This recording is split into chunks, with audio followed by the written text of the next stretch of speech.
Alright, hello kindergarten. Today I'm going to go over the 3 different activities you have to work on, and this week they are all dealing with our alphabet.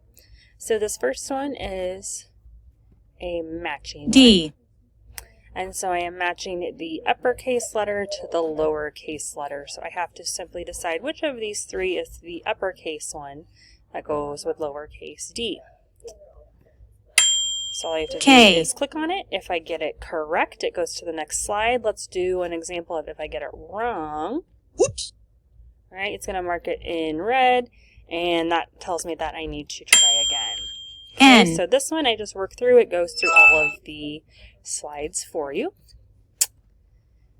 Then our next activity is another matching. B. And this one is finding the lowercase letter.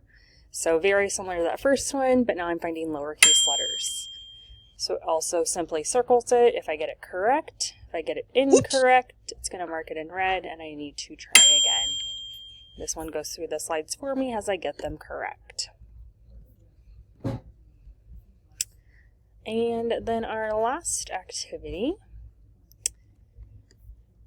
is put the letters in alphabetical order. Having these letters put in the correct order. So you see I have different mittens up here, and I have to drag them down here in the correct order. So just like last week, I might have to go through the alphabet in my head to know what do I need. So I would start with A, B. Oh, I had letter B, so I know I'm going to drag that here. And then what comes next?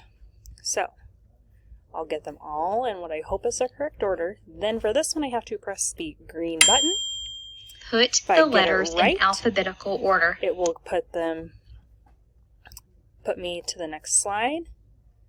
Let's see what happens if I get it wrong. Whoops. Okay, it left the one that I had in the right spot and kicked off the other one, so I know I need to try and put those in a different place. Alright, so those are the 3 activities. So just like last week, you can work on any of them. If you have went through all 3 of them, remember you're trying to fill up all of your diamonds, or you can ask one of the teachers for which one you should work on again. Alright, and so to get there, you will have to open up your camera. You're looking for the yellow words. Once you have simply scanned this, then you'll pick your name and put in our password, which is BAT B Butterfly.